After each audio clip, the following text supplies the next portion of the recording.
wafdiga madaxweyne Shariif Xasan Sheekhadan ee soo gaaray degmada Lambar50 ee gobolka Shabeellada Hoose ayaa waxa uu ka koobnaa wasiiro ku xigeenno saraakiil ciidan iyo sidoo kale xildhibaano ka tirsan dawladda federaalka ee Soomaaliya waxaana si weyn degmada Lambar50 ugu soo dhaweeyay qaybaha kala duwan ee bulshada deegaanka iyo maamulka degmada Lambar50 halkii ay ka dhaceysay soo dhaweynta ayaa waxa ka hadlay Sultan Ibrahim Ali Xaaji iyo sidoo kale gudoomiyaha degmada Lambar50 labaad oo anagu socodkayn uu yahay waxa waaye madaxweynaha waxa soo jeedaa ilaa iyo degmada Marka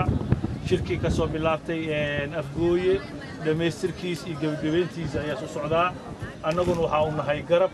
in arimahaas ay maragteen madaxweynaha hormuud u yahay inaan garab ku siinaan diyaar u nahay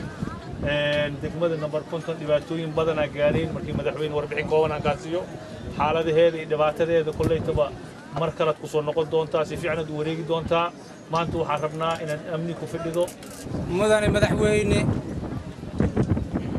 waxaad maanta nasiib u yeelatay degmada Lambar50 inaad soo gaarto annagana nasiiban u yeelanay madaxweynaha dawladda koonfur galbeed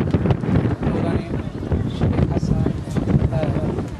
isla soo gaaro aad baan nasiib ugu yeelanay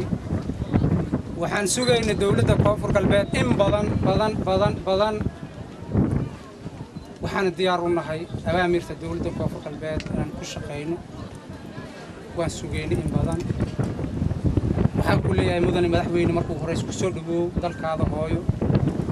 ummadda Soomaaliya madaxweyne Shariif ayaa dhankiisa wuxuu ka mahad celiyay qaabka wacan ee loo soo dhaweeyay iyo sidoo kale sida nabadda looga dhaqan geliyay qaybo kamid ah gobolka Shabeellada Hoose nabada wax walba marka walaalaheen oo nabadda naga ogolaaday annagana aan ergada ka ahayn in la heshiiyo ururta aadaadan ugu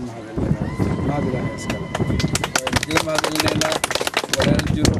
talada qofaa soo jeediyo haddii naga yeesheen aada u mahadsantihiin waxaana aaminsanahay waa lagu diiri doonaa Lambar50 ilaahay u baryeena in ilaahay barwaaqo iyo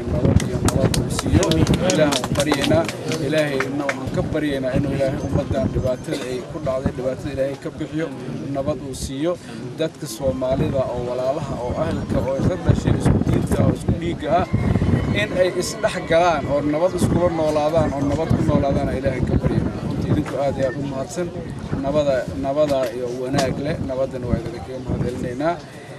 caalamkana waxaan ugu baaqaynaa in Lambar50 si gooni ah dhibaatadii ku dhacday oo caalamku u soo gurmay madaxweynaha ayaa sidoo kale waxa si weyn loogu soo dhaweeyay degmada Marka ee xarunta gobolka Shabeellada Hoose